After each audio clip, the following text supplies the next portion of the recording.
नमस्कार प्यारे विद्यार्थियों, स्वागत और अभिनंदन है आपका आपके अपने परिवार अधिगम क्लासेस कोटा से। हम यहाँ पढ़ रहे हैं समाज से संबंधित आपके विगत परीक्षाओं में आए हुए अति महत्वपूर्ण प्रश्न, और इससे संबंधित मेरी पिछली 2 क्लास हो चुकी हैं।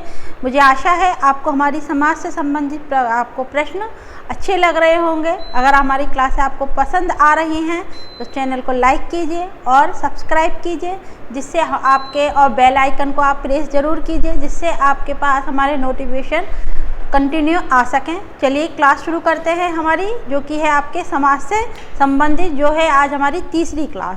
ठीक है, चलिए शुरू करते हैं।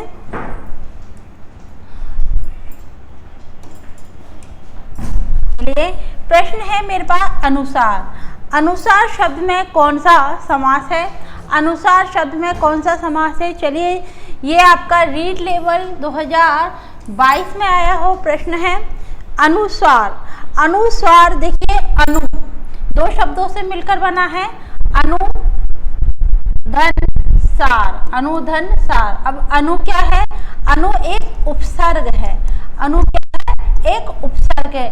और जहाँ प्रथम शब्द आपका उपसर्ग युक्त हो या अव्यय युक्त हो, वह आपके अव्यय भाव समास के अंतर्गत आएंगे। दोबारा सुनिए, अनुसार, तो मैंने इसका क्या करा? विग्रह करा। इस शब्द को मैंने तोड़ा, अनुधन सार। प्रथम शब्द में आपके पहला जो शब्द है प्रथम शब्द, प्रथम शब्द में क्या आया? प्रथम शब्द है अनु और द्वितीय शब्द है आपका सार। प्रथम शब्द में जहाँ प्रथम शब्द में उपसर्ग व अव्यय युक्त शब्द दिया गया हो, अव्यय युक्त शब्द आए, वहाँ क्या होगा? वहाँ अव्यय भाव समास होगा। तो हमारा उत्तर यहाँ उत्तर नंबर ए आएगा, अव्यय भाव समास। आगे चलते हैं हमारे। चलिए, मेरी ये तीसरी क्लास है और मैं ये आपसे आशा कर रही, आई होप कि आपको समास चुटकियों में समझ में आ रहे होंगे। आप समास को देखते तुरंत आंसर लगा रहे होंगे। ठीक है, तो यहाँ आप जल्दी जल्दी मेरे प्रश्नों के भी जवाब दीजिए, जिससे पता चल सके कि आप मेरे साथ कितने तैयारी में आप भागीदार बन रहे हो। और हमारी जो तैयारी है, हमारे आपकी जो एसआई भर्ती जो परीक्षा है, या फिर आप किसी भी परीक्षा से संबंधित तैयारी कर रहे हैं, वहाँ आपके लिए ये 2 प्रश्न अनिवार्य रूप से आने वाले हैं, और ये आपकी तैयारी में मील का पत्थर साबित होंगे। यानी आप अगर समास, संधि और हमारे जो भी हम आपके कंटिन्यू जो प्रश्न करवाएंगे, वहाँ आपकी तैयारी में ये सारी चीज़ें बहुत सहयोग करने वाली हैं। चलिए, क्वेश्चन नंबर है हमारे पास 32। समास विग्रह की दृष्टि से असंगत है। असंगत है, रीड लेवल शिफ्ट 2022 में आया हुआ प्रश्न है। समास विग्रह की दृष्टि से असंगत है। दीनानाथ, दीनों का नाथ, दीन का नाथ, ये सही है। सर्वव्याप्त, सर्व में व्याप्त। मीनाक्षी, मीन पर अक्षी, यथेक्षा के अनुसार। असंगत, असंगत यानी गलत, असंगत यानी जो कि आपका गलत है। अब मीनाक्षी, मीनाक्षी यहाँ पर गलत है, असंगत है। कैसे असंगत है देखते हैं।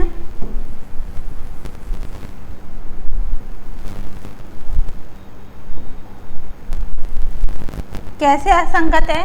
देखिए, मीनाक्षी, मीन, मीन के समान अक्षी, अक्षी, अक्षी किसे कहते हैं? आँख। जिसकी आँख कैसी है? मीन के समान है। मीन कहते हैं मछली, मछली के समान जिसकी आँखें हैं। ठीक है, तो कौन सा समास हुआ? बहुब्रीहि समास। कौन सा समास? बहुब्रीहि समास। तो यहाँ हमारा पर नहीं होगा, मीन के समान, सुंदर हैं जिसकी आंखें, मीन के समान। ठीक है, हमने क्या दे दी? आपके यहाँ होगा मीन के समान अक्षी, तो यहाँ आपके बहुब्रीहि समास होगा। ठीक है, तो आपके उत्तर होगा आपके सी ऑप्शन, असंगत। चलिए, समास के संबंध में असंगत कथन है। असंगत वीडियो मेंस में आया हुआ प्रश्न है। वीडियो मेंस में असंगत यानी गलत, गलत को देखना है। चलिए, जहां प्रथम पद का निषेध का वाचक हो, निषेध यानी नहीं, नहीं का वाचक हो उसे नज तत्पुरुष समास कहते हैं। बिल्कुल सही बात है ये। अधिकरण तत्पुरुष समास के पदों में अधिकरण चिन्ह में पे पर का प्रयोग होता है। भाई प्रयोग होता नहीं, प्रयोग नहीं होता, प्रयोग नहीं होता है आएगा। तो मुझे यही आपका गलत लगता है। बाकी मैं दो ऑप्शन को और देख लेती हूँ। समस्त पद बनाते समय समास में प्रथम पद के साथ विभक्ति चिन्ह का लोप किया जाता है। बिल्कुल सही बात है। समस्त पद बनाते समय कर्मधारय समास विशेषण और विशेष्य का समास है। बिल्कुल सही बात है। यानी आपके ये तीनों ही सही है और आपका असंगत क्या है, गलत क्या है? अधिकरण तत्पुरुष समस्त पदों में अधिकरण कारक में पे पर का प्रयोग नहीं होता।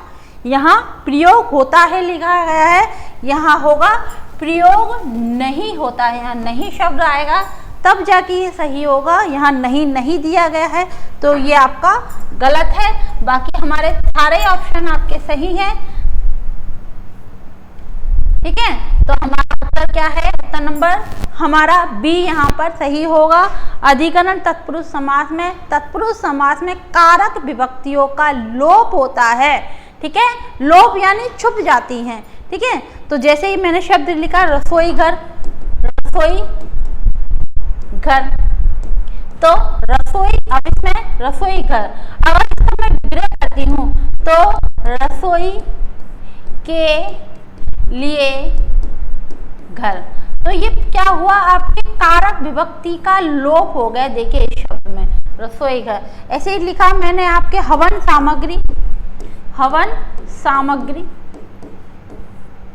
तो हवन के लिए, हवन के लिए सामग्री, तो इसमें भी आपके क्या हुआ? लोप हो गया।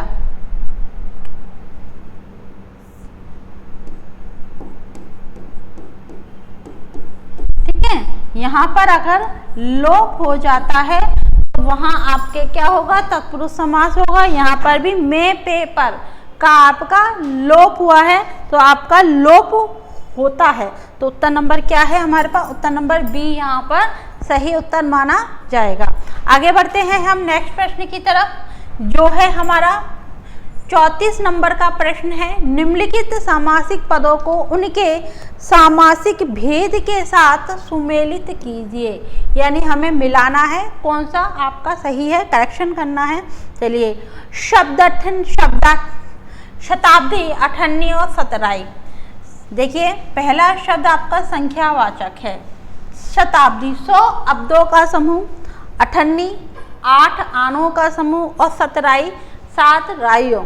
ठीक है, तो यहाँ दीर्घ समास होना चाहिए, तो हम पहले में खा लगा रहे हैं। ठीक है, नीरव, अनुगुण और अत्याचार। देखिए आपका उपसर्ग आ रहा है अनु और अत्याचार, तो दूसरे में हमारा का होना चाहिए। चलिए, लताक्षित, आनंद में अन कनकटा, लता उससे आक्षातित। ठीक है, आनंद में आनंद के लिए। ठीक है, और कान से कटा हुआ तो उसमें गा ही होगा, तो तीसरे में आपका गा।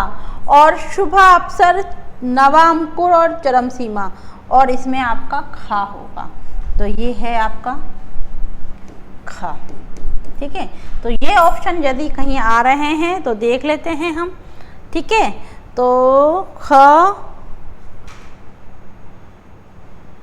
यहाँ ऑप्शन ही मिटा दिए गए हैं, मेरे को ऑप्शन ही नहीं दिख रहे। देखिए पहले में नहीं है, यहाँ आपके ऑप्शन ही आपके टाइपिंग मिस्टेक है, इसलिए मुझे यहाँ ऑप्शन आपके दिख नहीं रहे, केवल इसी बा में ऑप्शन दिख रहे हैं, बाकी में ऑप्शन नहीं है। तो मुझे आपके ये गलत उत्तर लग रहा है। मैं कोई आंसर नहीं दूँ, इसमें आपके दिया नहीं गया, लेकिन मैंने इसका सही आंसर आपको लगा दिया है। यहाँ ऑप्शन आपके दिए नहीं गए तो ऑप्शन नहीं लगा पा रही हूँ मैं। तो हमारा सही ऑप्शन है आपका शताब्दी, 100 अब्दों का समय, अठन्नी 8 आनों का समय, लताओं से आक्षित, आनंद में और कन कटा, कान से कटा हुआ, तत्पुरुष समास। शुभ अवसर, अवसर है जो शुभ, आपके पहले की आपकी क्या कर दी गई है, विशेषता बता दी है। नव अंकुर, अंकुर क्या है, नया है, विशेषता। और सीमा क्या है, चरम है। ठीक है, तो कर्मधारय समास होगा। उत्तर नंबर आपके मैंने ये लगा दिया है करेक्शन। ठीक है, आगे बढ़ते हैं हम। प्रश्न संख्या है 35। समास जिसमें कोई पद प्रधान नहीं होता।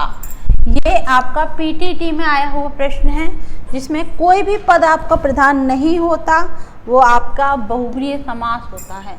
बहुब्रीहि समास के अंतर्गत जहाँ ना प्रथम पद प्रधान हो, ना प्रथम पद प्रधान हो, ना ही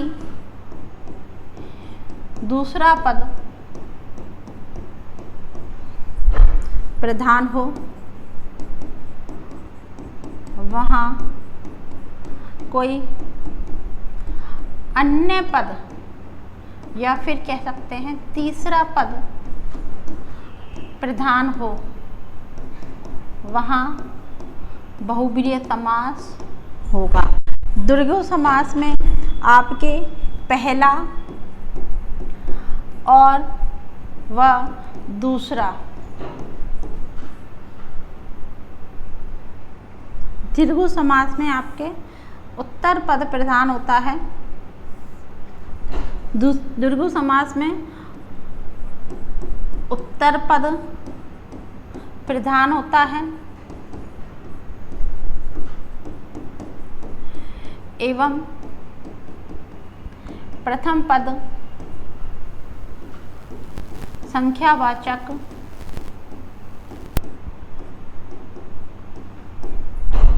होता है। द्वंद्व समास पहला व दूसरा दोनों पद प्रधान होते हैं, दोनों पद प्रधान होते हैं। कर्मधारय समास में भी आपका उत्तर पद या कह सकते हैं दूसरा पद प्रधान होता है।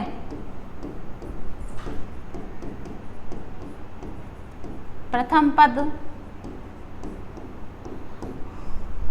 विशेषण या उपमेय माना जाता है। ठीक है, तो मैंने आपको सभी के बारे में बता दिया है। यहाँ कोई भी पद प्रधान नहीं होता, वह कौन सा होता है, बहुब्रीहि समास माना जाता है। ठीक है, आगे बढ़ते हैं हम नेक्स्ट प्रश्न पर। चलिए, प्रश्न संख्या है 36। कीर्ति लता का समास भेद है। पीटीटी में आया हुआ प्रश्न है। कीर्ति लता, लता से कीर्ति। ठीक है, तो लता से कीर्ति, तो आपके कर्मधारय समास होगा। ठीक है, उत्तर नंबर आपका बी यहाँ पर सही होगा। आगे चलते हैं। प्रश्न संख्या 37। दिए गए विकल्पों के आधार पर पुरुषोत्तम का समास विग्रह है। पीटीटी में आया हुआ प्रश्न है। पुरुषोत्तम, पुरुषों में है जो उत्तम, पुरुषों में है जो उत्तम, आपका सी ऑप्शन नंबर सही होगा। पुरुषों में है जो उत्तम तत्पुरुष समास है। तत्पुरुष अधिकरण, तत्पुरुष समास, अधिकरण तत्पुरुष समास। अधिकरण तत्पुरुष क्यों है? क्योंकि यहाँ पर में पे पर कारक विभक्तियों का कारक विभक्ति का लोप होता है। ठीक है, तो आपका उत्तर नंबर सी होगा। में क्या है, अधिकरण तत्पुरुष समास है, कारक विभक्ति में आया हुआ है। ठीक है, आगे बढ़ते हैं नेक्स्ट प्रश्न पर। धर्म अधर्म में शब्द में समास है। धर्म अधर्म में द्वंद्व समास है। देखिए, इसको विच्छेद करते हैं। धर्म और अधर्म दोनों एक दूसरे के विलोम शब्द हैं। धर्म। धर्म का विलोम क्या है? धर्म का विलोम क्या है? अधर्म। जहां आपके विलोम शब्द दिए जाते हैं, एक दूसरे के विपरीतार्थक शब्द दिए जाते हैं, वो आपके योजक चिन्ह से जुड़े होते हैं। ठीक है, अगर विग्रह करें तो ये और आता है, तो यहाँ कौन सा है? इतरेतर द्वंद्व। ठीक है, इतरेतर द्वंद्व, द्वंद्व के भी 3 भाग माने गए हैं, इतरेतर द्वंद्व, वैकल्पिक द्वंद्व और समाहार द्वंद्व। कौन से हैं? द्वंद्व समास के भेद देख लेते हैं। द्वंद्व समास के 3 भेद माने हैं, 3 भेद माने हैं। नंबर 1 कौन सा है? इतरेतर द्वंद्व, इतरेतर द्वंद्व। दूसरा कौन सा है? समाहार द्वंद्व। नंबर 3 है आपके पास वैकल्पिक द्वंद्व। ठीक है, तो आपके द्वंद्व समास के भी 3 हैं, तीनों में ही आपके योजक चिन्ह, तीनों ही क्या होता है? योजक चिन्ह से जुड़े होते हैं। वैकल्पिक में विलोम शब्द आते हैं, वैकल्पिक यानी विलोम शब्द आते हैं, जैसे कि आपने देखा धर्म अधर्म, लाभ हानि, दिन रात, जन्म मरण। ठीक है, ये क्या है? सभी इसमें आते हैं। ठीक है, आगे बढ़ते हैं हम नेक्स्ट प्रश्न पर। खगेश में कौन सा समास होगा? पीटीटी में आया हुआ प्रश्न है। खगेश में खगों का जो है ईश, खगों का है जो ईश कहते हैं भगवान को, स्वामी को। ठीक है, तो खग कहते हैं पक्षियों को, पक्षियों का है जो स्वामी, पक्षियों का है जो स्वामी। कौन? गरुड़ पक्षी को कहा गया है, गरुड़ पक्षी, जहाँ ना पहला पद प्रधान है ना ही दूसरा पद प्रधान है, ना तो पहला पद प्रधान है ना ही दूसरा पद प्रधान है। किसी तीसरे की जब हम बात करते हैं, तीसरा पद जहाँ पर प्रधान होता है, तीसरा पद जहाँ पर प्रधान होता है, वहाँ आपके कौन सा समास होगा? वहाँ बहुब्रीहि समास होगा। आई होप मेरी क्लासें आपको बहुत पसंद आ रही होंगी और आप ज़रा जल्दी मुझे इस चीज़ के जवाब दीजिए, क्योंकि हम आज इसकी 3री क्लास कर रहे हैं समास से संबंधित, और मैं आपके जो समास है उसकी परिभाषा भी समझा रही हूँ, इसके आपके भेद भी समझा रही हूँ, और कारण सहित मैं इनका आपको विकल्पों के उत्तर दे रही हूँ। तो क्लासें बहुत अच्छी लग रही होंगी आपको। अगर अच्छी लग रही है तो चैनल को लाइक कीजिए, सब्सक्राइब कीजिए, और हाँ, बेल आइकन को दबाना ना भूलें, जिससे हमारे नोटिफिकेशन आपके पास आते रहें। ठीक है, और आप हमसे लगातार इसी तरह जुड़ते रहें। चलिए चलते हैं हमारे दूसरे प्रश्न पर। प्रश्न संख्या है 40। नटों में श्रेष्ठ हेतु उपयुक्त समासिक पद है। हाईकोर्ट एलडीसी में आया हुआ प्रश्न है, नटों में श्रेष्ठ के लिए नटवर, नटों में श्रेष्ठ के लिए होता है नटवर। में आया हुआ है तो आपके तत्पुरुष समास होगा नटवर। आगे बढ़ते हैं हम। कर्मधारय समास का उदाहरण नहीं है पूछा गया, हाईलाइट कीजिए। है, नहीं है, सत्य है, असत्य है, सम्मिलित है, असुमेलित है, संगत है, असंगत है। इन शब्दों को प्रश्न पढ़ते समय ही हाईलाइट किया कीजिए, जिससे आपको पता चले कि हम जो प्रश्न का उत्तर दे रहे हैं वो क्या है। नहीं तो पढ़ते समय हमें पता ही नहीं होता। अब हमने देखा कर्मधारय समास है, अगर कर्मधारय समास है तो अपन ऐसा देंगे, और नहीं है तो आपको एक को अलग करना है। चलिए, छुट भैया में है, काली मिर्च में है, भला मानुस में है, नहीं है तो इसमें सर और असर में नहीं है। सर और असर, ठीक है, एक दूसरे के विलोम है, और जहाँ विलोम शब्द आते हैं सर और असर विलोम शब्द आते हैं वहाँ आपके द्वंद्व समास होगा। कौन सा समास होगा? द्वंद्व समास होगा। तो हमारा उत्तर हमें मिल गया है। बाकी तीनों में हैं आपके कर्मधारय समास है। भैया, छुट भैया, छोटा है, छुट भैया छोटा है जो भैया, ठीक है। तो दूसरा पद पहले की क्या बता रहा है? विशेषता बता रहा है। दूसरा पद पहले की, प्रथम की विशेषता बता रहा है कि क्या है आपके पास, भाई कैसा है? छोटा। तो जहां आपके ऐसा हो तो कर्मधारय समास, कर्मधारय समास। फिर आते हैं मिर्च, काली मिर्च। मिर्च कैसी है? काली है, काली है जो मिर्च, काली है जो मिर्च।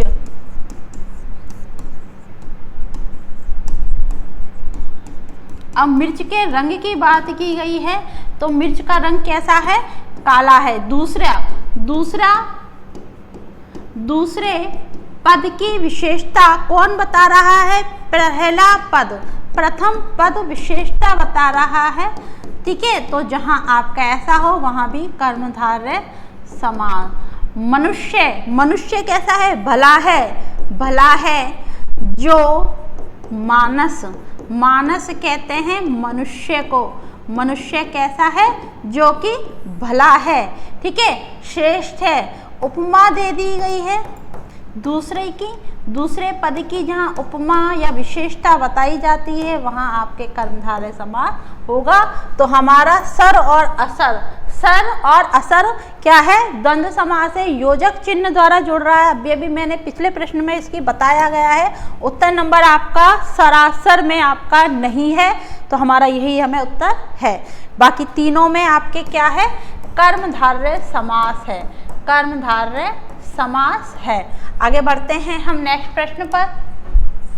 बहुब्रीहि समास का उदाहरण है, बहुब्रीहि समास का उदाहरण है। रसोई के लिए घर नहीं है, घोड़े पर सवार ये भी नहीं है, पदम नाव, यथाविधि, और भाई सी में ऑप्शन है पदम नाव। पदम, पदम कहते हैं कमल, कमल है जिसकी नाभ में, नाभ कहते हैं टुंडी में, पदम है जिसकी नाभ में। आपको सबको पता है भगवान विष्णु की नाभि से कमल निकला हुआ। अब जैसे कि देखो ये भगवान विष्णु है, आपने कितनी बार फोटो में देखा हो, ये भगवान विष्णु की टुंडी है, इसमें से क्या हो? कमल निकला हुआ है, कमल निकला हुआ है। और इस कमल पर कौन बैठे हैं? इस कमल पर कौन बैठे हैं? ब्रह्मा जी बैठे हैं। अब कमल है जिसकी नाभ, कौन? विष्णु, कौन? भगवान विष्णु। तो कौन सा होगा? उत्तर नंबर सी आपका होगा। बहुब्रीहि समास का उदाहरण है, कौन है? पदम नाभ। आगे बढ़ते हैं प्रश्न संख्या 43। निम्नलिखित में से असंगत विकल्प को चुनिए। असंगत में हाईलाइट कीजिए। राजस्थान हाई कोर्ट LDC में आया हुआ प्रश्न है। असंगत, चंद्र के समान मुख, चंद्रमुख बिल्कुल सही है। आप बीती, आप पर बीती ये भी सही है। अति शीघ्र, जितना शीघ्र हो बिल्कुल सही है। माल गाड़ी, माल को ढोने वाली गाड़ी, माल को ढोने वाली।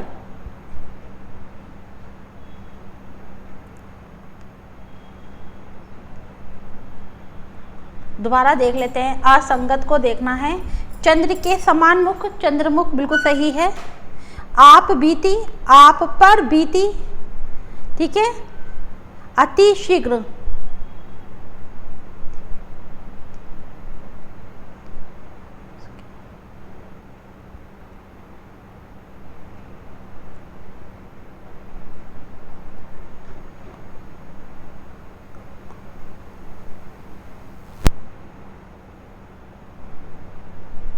चलिए इस ऑप्शन में आपके मुझे डी ऑप्शन गलत लग रहा है। अति शीघ्र, जितना अति शीघ्र, आपका जितना शीघ्र हो, माल को ढोने वाली गाड़ी, माल को ले जाने वाली गाड़ी होगा, माल को ले जाने वाली गाड़ी। तो ऑप्शन नंबर यहाँ मुझे सी ऑप्शन यहाँ गलत लग रहा है, सॉरी डी ऑप्शन यहाँ गलत है, बाकी आपके सभी ऑप्शन सही हैं। ठीक है, आगे बढ़ते हैं हम नेक्स्ट प्रश्न पर। प्रश्न संख्या है 44, निम्नलिखित में से किस समास में समास और संधि दोनों हैं। देखिए समास और संधि, संधि से संबंधित मैं प्रश्न आपको पहले करा चुकी हूँ, तो बड़ी आसानी होगी आपको इस प्रश्न का जवाब देने में। संधि हम कर चुके हैं। चलिए जल्दी से इस प्रश्न का जवाब कौन सा बच्चा देगा। निम्न में से किस शब्द में समास और संधि दोनों हैं। चलिए जल्दी जवाब दीजिए। फायरमैन एग्जाम में आया हुआ प्रश्न है। भय से भीत, भय से भीत, भय से भीत। अब से क्या है, से है हमारा करण तत्पुरुष, तत्पुरुष समास। भय क्या है, एक कारण बना है डरने का। ठीक है, तो भीत यानी डरना। ठीक है, भय से भीत, डरा हुआ। रातों रात, रातों रात में इसमें है करण तत्पुरुष समास, रातों रात। ठीक है, इसमें आपका एक ही शब्द दो बार आ रहा है। एक ही शब्द की आवृत्ति जब दो बार हो रही है, अव्यय भाव समास। एक ही शब्द दो बार आए, दो बार आए, वहाँ कौन सा समास होगा, अव्यय भाव समास होगा। जल ऊष्मा, जल, जल ऊष्मा, जल में, जल, जल की ऊष्मा, जल की ऊष्मा, इसमें भी आपके तत्पुरुष समास होगा। और वर्णातीत, वर्णातीत, वर्णन धन अतीत, वर्णन धन अतीत, अतीत का वर्णन, वर्ण आ और आ, दोनों आ मिलकर आ बना रहे हैं। शब्द बना आपके पास वर्णनातीत, वर्णनातीत यानी कौन सी संधि, दीर्घ संधि। कौन सी संधि, दीर्घ संधि बनी है। फिर वर्णनातीत, वर्णन अतीत। अब अतीत का क्या किया जा रहा है, वर्णन किया जा रहा है। कौन सा समास, कर्मधारय समास होगा। कौन सा समास भाई, जहां आपके दो चीज है, दीर्घ संधि दी गई है और आपके समास कौन सा है, कर्मधारय समास होगा। कर्मधारय समास होगा वर्णातीत में। आगे बढ़ते हैं नेक्स्ट प्रश्न पर। सामासिक पदों में निहित समास के संबंध में अनुचित विकल्प है। अनुचित विकल्प है, चलिए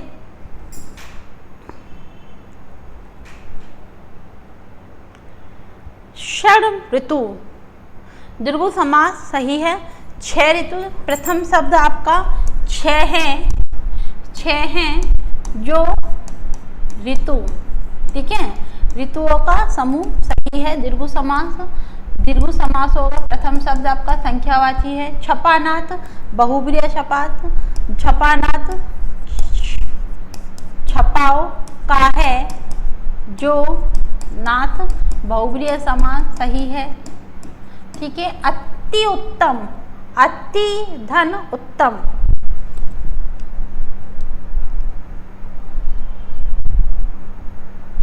अति धन उत्तम, कर्मधारय समान। गुरु के लिए दी गई दक्षिणा गुरु दक्षिणा कहलाती है। अति उत्तम,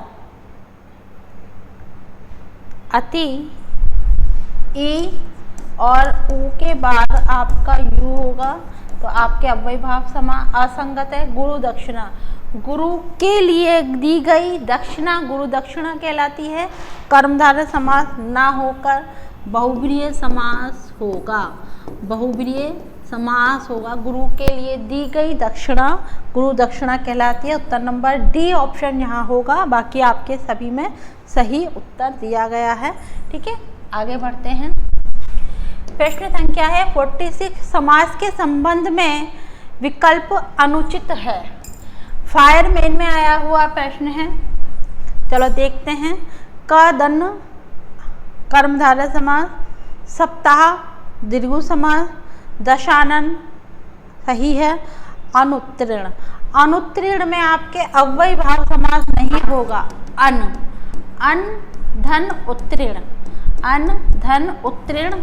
देखिए इसका मैंने विग्रह करा, जैसे ही आप मूल शब्द को निकालोगे वैसे ही आपका उपसर्ग बाहर निकल के आ जाएगा कि कौन सा उपसर्ग है। जो उपसर्ग आपको नहीं का बोध कराता है, नकारात्मकता का भाव देता है, वहाँ नए तत्पुरुष समास होगा। ठीक है, कौन सा समास? अन। अन क्या है? अन हमें उपसर्ग है और आपका नहीं नकारात्मकता का भाव दे रहा है। जहाँ नहीं का बोध कराया जाता है, जहाँ नकारात्मकता की बात की जाती है, वहाँ तत्पुरुष समास का तीसरा उपभेद होगा। कौन सा? नज तत्पुरुष समास। दोबारा सुनिए, तत्पुरुष समास के कितने भेद माने गए हैं? तत्पुरुष समास के 3 भेद माने गए हैं। कौन कौन से हैं भाई? पहला भेद है आपके पास लुप्त कारक तत्पुरुष समास, लुप्त कारक तत्पुरुष समास, जहां आपकी पहली कारक विभक्ति और आपकी 8वीं कारक विभक्ति को छोड़कर शेष दूसरी, तीसरी, चौथी, 5वीं, 6ठी और आपकी 7वीं का आपके पदों का, चिन्हों का क्या होता है? लोप होता है। चिन्हों का क्या होता है? लोप होता है। वहाँ लुप्त कारक तत्पुरुष समास होगा। फिर दूसरी क्या होता है आपके? जहाँ लुप्त पद तत्पुरुष समास, जहाँ आपका पूरा की पूरा पद ही लुप्त हो जाए। जैसे दही बड़ा, अब दही में डूबा हुआ बड़ा, पूरा की पूरा पद ही लुप्त हो गया। ठीक है, मालगाड़ी, माल के लिए, माल को ढोने के लिए नहीं, कचरा गाड़ी होती है, कचरा को ढोने के लिए गाड़ी, माल को ले जाने के लिए होती है गाड़ी। ठीक है, और नंबर तीसरा है आपके पास नए तत्पुरुष समास। नए तत्पुरुष समास, नज यानी आपका नहीं, नज यानी नहीं, जहाँ नहीं का भाव आता है, नकारात्मकता की बात आती है, वहाँ आपका नए तत्पुरुष समास होगा, ना कि अव्ययी भाव समास। अगर आप अनुत्तीर्ण देख रहे हो तो इस शब्द को आप पहले विग्रह करो। अनुपसर्ग नहीं है, यहाँ अन है। दोबारा देखिए, अन, इसका आप विग्रह करोगे तो उत्तीर्ण मूल शब्द निकल के आ गया और अन आपके पास क्या आया? नकारात्मकता आई, तो आपका नज तत्पुरुष समास इसमें होगा। तो अनुचित है अव्ययी भाव समास ना होकर यहाँ उत्तर आपके पास आएगा नज तत्पुरुष समास। ठीक है, तो हमारा उत्तर नंबर ऑप्शन नंबर डी यहाँ पर सही माना जाएगा। आगे बढ़ते हैं नेक्स्ट प्रश्न पर। परमानंद शब्द में समास है, बीए, बीएड, बीएससी में आया हुआ प्रश्न है। परम आनंद, परम है जो आनंद, कर्मधारय समास। ठीक है, आगे बढ़ते हैं नेक्स्ट प्रश्न पर। आत्मविस्मृत शब्द किस समास का उदाहरण है? आत्मविस्मृत भाई आपका कर्मधारय समास का, आत्म स्वयं द्वारा विस्मृत किया गया। ठीक है, तो आपका कर्मधारय समास का उदाहरण है। आगे बढ़ते हैं। चलिए, ये आपके समास से संबंधित जो प्रश्न था आपके, मेरी आज ये तीसरी क्लास थी। आई होप आपको ये सारी चीज़ें समास से संबंधित जो प्रश्न हैं वो आपको बहुत अच्छे लग रहे होंगे, पसंद आ रहे होंगे। और हाँ, इससे पहले मैं संधि भी पढ़ा चुकी हूँ, तो बार बार आपने देखा होगा समास और संधि से संबंधित भी प्रश्न यहाँ दिए गए हैं। ठीक है, तो आपको ये बड़े ही आसानी से समझ में आ रहे होंगे और मैंने इनके चारों विकल्पों को ही आपको समझाने की कोशिश करी है। हमारा प्रयास आपको अच्छा लग रहा होगा। इसलिए अगर आप हमारे चैनल पर नए हो तो चैनल को लाइक कीजिए और सब्सक्राइब कीजिए, और हाँ, बेल आइकन को दबाना ना भूलें, जिसके आपके पास हमारे नोटिफिकेशन रोज़ाना आ सके और आप हमसे निरंतर इसी प्रकार जुड़ सकें। चलिए, इन्हीं शब्दों के साथ मैं आपसे पुनः विदा लेती हूँ। आज के लिए इतना ही। नमस्कार।